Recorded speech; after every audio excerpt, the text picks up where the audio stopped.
مانتے رہیں گے۔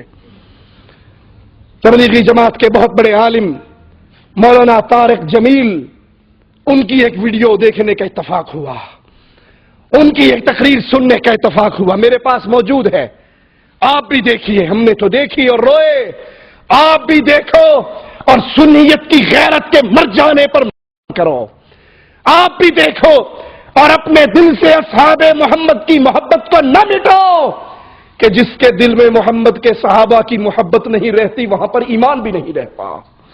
ایمان اسی دل میں جگہ پکڑتا ہے جس دل میں ابو بکر، عمر، عثمان و علی، عائشہ، حفصہ، معاویہ، ابو سفیان، حسن اور حسین، زینب اور ام کلثوم کی محبت جاگتی ہے۔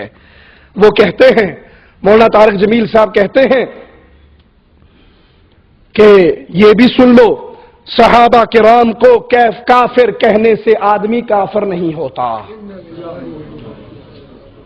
صحابہ کرام کو کافر کہنے سے آدمی کافر نہیں ہوتا، یہ میں نے اپنے اکابر کے فتاوی میں کہیں پڑھا ہے۔ ایک آدمی کہتا ہے کہ تمام صحابہ کافر تھے، اس پر اس کے کفر کا فتویٰ نہیں آئے گا، تکفیر صحابہ کے قائل کو کافر نہیں کہا جا سکتا۔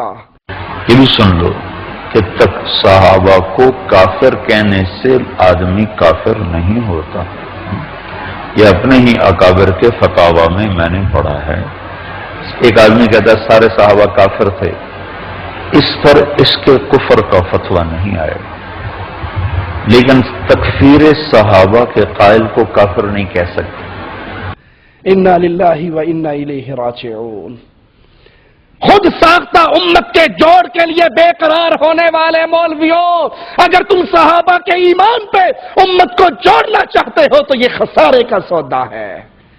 ارے پہلے مسلمان تو یہی تھے، اگر ابو بکر مسلمان نہیں، اگر عمر مسلمان نہیں، اگر عثمان مسلمان نہیں، اگر علی مسلمان نہیں، ان کو کافر کہنے والا اللہ کی قسم 1000 دفعہ کافر ہے، وہ مسلمان نہیں ہے۔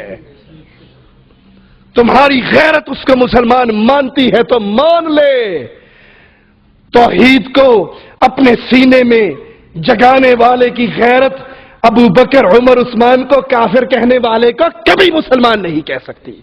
جاؤ ہماری روح اور جسم کے رشتوں کو توڑ دو، جاؤ ہماری ہڈی اور گوشت کو جدا کر دو، جاؤ ہمیں زندگی سے موت کا جام پلا دو، دھرتی کے اوپر سے دھرتی کے نیچے دفن کر دو، ابو بکر، عمر، عثمان کو کافر کہنے والے کو پھر بھی مسلمان نہیں مانتے۔ تم نے اسلام کی ساری بنیادیں ہی گرا کر رکھ دی، یہ مسلمان نہ بچے تو مسلمان کون ہے؟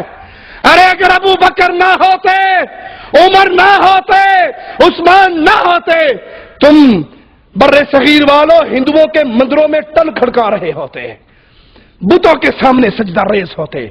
عثمان رضی اللہ عنہ وارضاہ، ذی النورین عثمان، بلوچستان کے ساحل پہ اپنے دور خلافت میں فوجیں نہ اتارتے، بر میں ایمان نصیب نہ ہوتا۔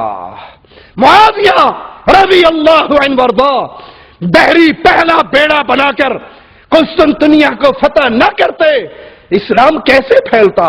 جنہوں نے اسلام کو پھیلایا تم نے انہی کے ایمان کے انکار کرنے والے کو ایمان کا سرٹیفکیٹ دے دیا، یہ صرف اس لیے کہ تاکہ تمہارے چلے چلتے رہیں، تمہاری محبتیں چلتے رہیں، ہر کوئی کہے جی بڑے بے ضرر ہے، کسی کو کچھ نہیں کہتے، یہ بے غیرتی ہے۔ یہ ایمان ہمیں قرآن اس کے خلاف درس دیتا ہے، جذبات میں نہیں کہہ رہا ہوں، اپنے پاس سے نہیں کہہ رہا ہوں، آؤ محمد کریم پہ نازل ہونے والا رب کا کلام سناؤں۔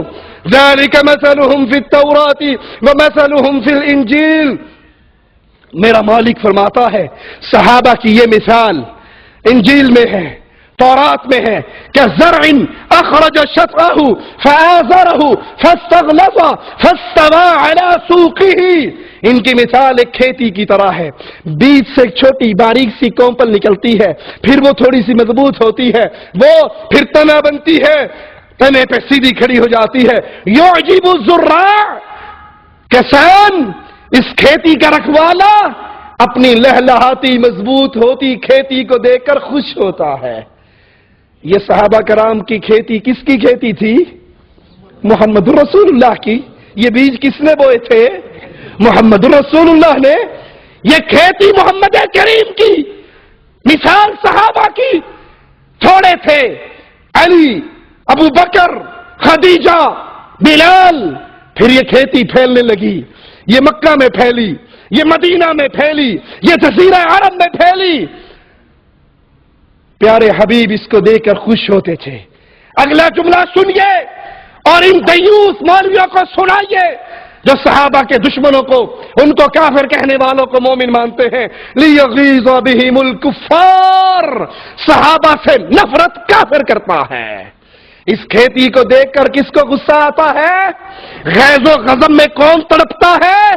محمد کریم کی بڑھتی ہوئی کھیتی کو کون برداشت نہیں کر سکتا؟ جو ان صحابہ سے نفرت کرے، بغض کرے، ان کے سینوں میں آگ جلے۔ ابو بکر، عمر، عثمان کا نام سن کے قرآن اس کو کافر ہونے کا سرٹیفکیٹ دیتا ہے۔ مولوی صاحب تم جتنا مرضی اسے مسلمان کہہ لو، قرآن مسلمان نہیں مانتا۔ قرآن حکیم کی یہی آیت، قرآن حکیم کی یہی آیت بیان کر کے امام مالک رحمہ اللہ فرماتے ہیں کہ صحابہ کرام سے نفرت کرنے والا، بغض رکھنے والا کافر ہے، مسلمان نہیں۔